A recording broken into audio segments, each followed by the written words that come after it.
Bom dia, turma. Na aula de hoje, nós vamos estudar a expansão econômica dos Estados Unidos. Se for mais fácil para vocês, peguem um livro e a gente pode começar a acompanhar a partir da página 70.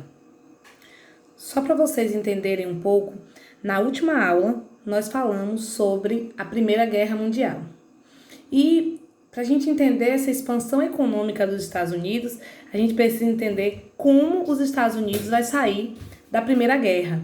Então, na Primeira Grande Guerra, os Estados Unidos eles são beneficiados. Por que beneficiados? Porque mesmo antes de entrar na Primeira Guerra Mundial, eles exerceram um importante papel no conflito, pois forneceram produtos alimentícios, equipamento bélico. O que é equipamento bélico, vocês lembram? Equipamentos de guerra, né? Armas. E ainda, com o final da guerra, o que é que eles fizeram? Eles não sofreram danos territoriais, como vocês estão vendo aqui, não perderam nada. Pelo contrário, os Estados Unidos tinham dinheiro para emprestar aos países que saíram muito mal da guerra, que perderam muito, para recuperar a economia de países como a Inglaterra e a França.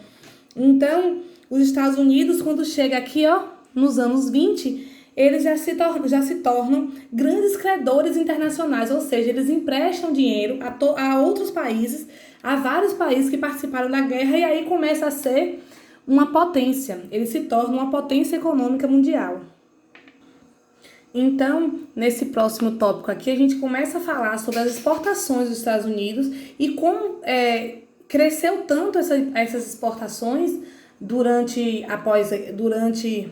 tanto durante a guerra quanto após a guerra, porque durante a Primeira Guerra a indústria dos Estados Unidos se desenvolve rapidamente, começa a ter uma maior oferta de emprego, gera mais empregos e também tem um aumento do salário, consequentemente, com essa grande oferta de empregos.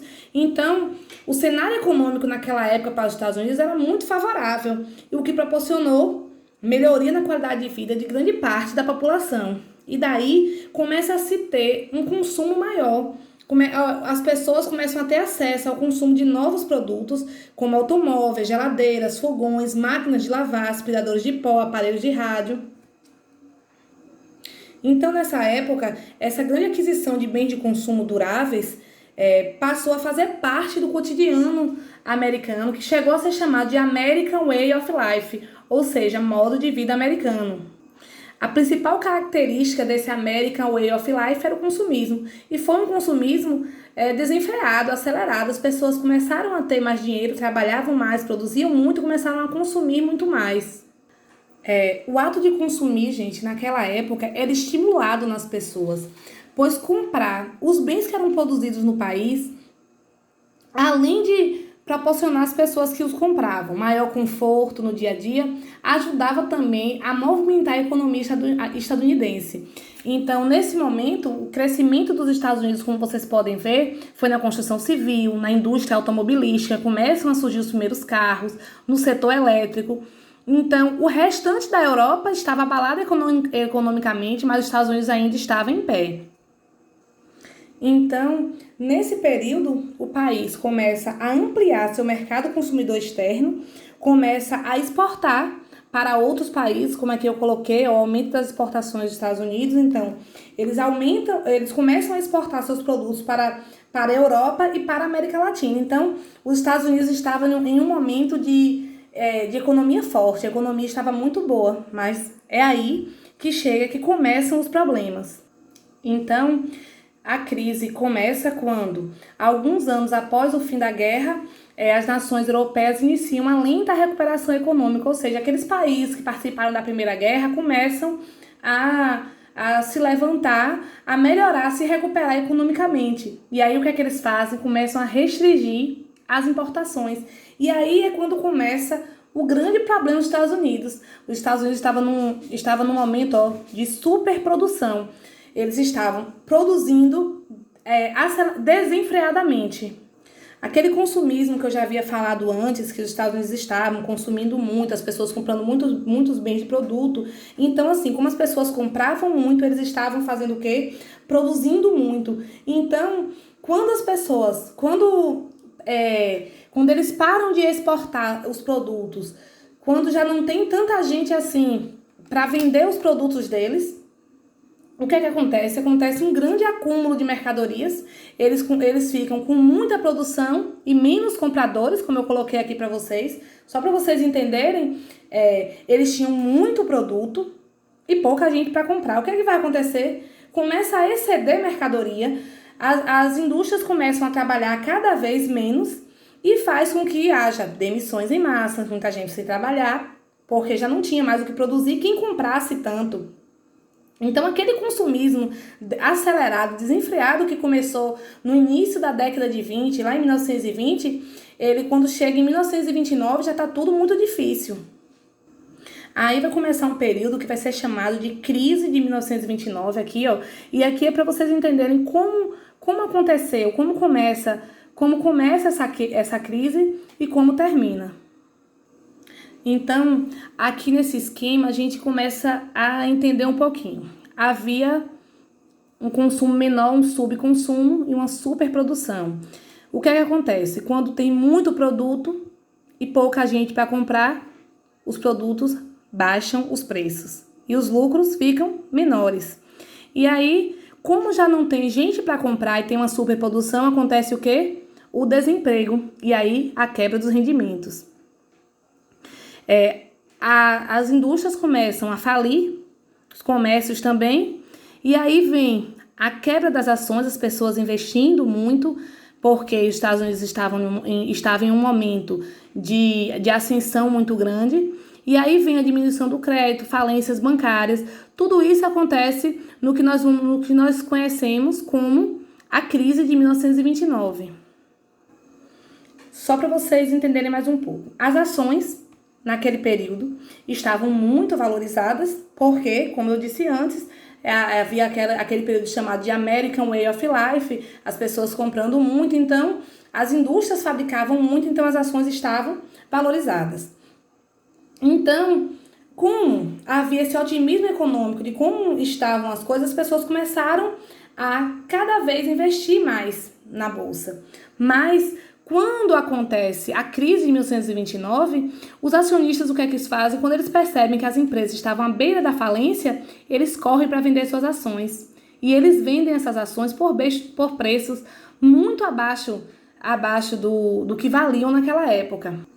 Então, gente, é nesse contexto que muitos investidores, eles perderam suas fortunas da noite para o dia. E aí é o que a gente vai ouvir falar na bolsa, na quebra da Bolsa de Valores, que é chamada aqui de quebra da Bolsa. Isso acontece no dia 24 de outubro de 1929, sem condições de manter as negociações no mercado de ações, a Bolsa de Valores de Nova York fechou, um fato que ficou conhecido na história como quebra da Bolsa de Valores. Então, essa quebra da Bolsa de Valores não é esquecida até hoje pelos economistas e aconteceu quando as ações ficaram muito baixas por conta dessa crise que vai ser conhecida como crise de 1929. Aqui eu coloquei algumas imagens para vocês verem. Grandes e pequenos investidores perderam tudo. E aí tem a imagem da nova rotina dos norte-americanos. Filas de desempregados, pessoas procurando emprego e não encontravam naquela época. Aqui eu tenho uma charge, e essa charge a gente vai de algo bem mais antigo, que aconteceu lá em 1929, a crise, e outra imagem que acontece em 2008, comparando os efeitos das crises mundiais, que nós tivemos uma crise também em 2008, e aqui é uma charge comparando como aconteceu naquela época e como aconteceu agora, ironizando, como sempre, uma charge ela serve para criticar algo, mas de maneira engraçada, de maneira divertida. Então, gente, todo esse período que vai da crise da superprodução, lá em 1929, os altos índices de desemprego e a quebra da Bolsa de Valores de Nova York foram fatores que caracterizaram um período da história dos Estados Unidos conhecido como Grande Depressão. Então, todo esse período que começa em 1929 até 1933, mais ou menos, esse período é chamado de Grande Depressão. Durante esse período, muitas pessoas passaram a viver em situação de miséria. Só para vocês imaginarem que lá em 1933, que foi o pior ano da Grande Depressão, havia aproximadamente 13 milhões de desempregados nos Estados Unidos. E não foi uma crise que acontece só nos Estados Unidos. Essa crise vai se alastrar pelo mundo, a crise se espalha pelos países da Europa e da América Latina, todos os que vendiam para os Estados Unidos, porque os Estados Unidos também já pararam de comprar, porque já não tinham mais dinheiro. Então, na Alemanha, o desemprego chegou a 25%. Até o Brasil afetou naquela época, nós tínhamos uma produção cafeeira muito forte e nesse momento a produção cafeeira no Brasil também deixou de ser vendida e o Brasil sentiu a crise de 1929 que de uma certa forma foi uma crise que se espalhou pelo mundo, pelo menos a Europa e a América Latina, essa crise também chegou. Então, começa-se uma tentativa de combater a crise. É criado o New Deal, que seria o mesmo que novo acordo. A ideia é o presidente dos Estados Unidos na época, Franklin Delano Roosevelt, como era conhecido como Franklin Roosevelt, ele inicia um programa para superar a crise. Esse programa, como eu disse antes, é chamado de New Deal, novo acordo. E a base do programa era que o Estado passasse a intervir na economia. Ou seja, quando eu digo o Estado, o presidente, o governo começa a intervir na economia. E aí ele adota algumas medidas. Ele foi fixado um salário mínimo, as jornadas de trabalho foram limitadas. Então, até então, lembra quando vocês estudaram a Revolução Industrial, lá no 8º ano, que havia jornadas de trabalho imensas, não tinha direitos trabalhistas, não haviam direitos trabalhistas. E a partir do New Deal, é fixado o salário mínimo, diminuída também a jornada de trabalho, houve grandes investimentos em obras públicas, para quê? Para gerar empregos e salvar as empresas. Assim, a economia estadunidense começou gradativamente a melhorar e em 1937 o desemprego havia sido muito reduzido e a renda da população e do país voltou a crescer. Então, gente, através do New Deal foi permitida uma recuperação econômica que superou a crise que afetou o mundo capitalista. Assim termina a nossa aula. Até a próxima aula. Um abraço.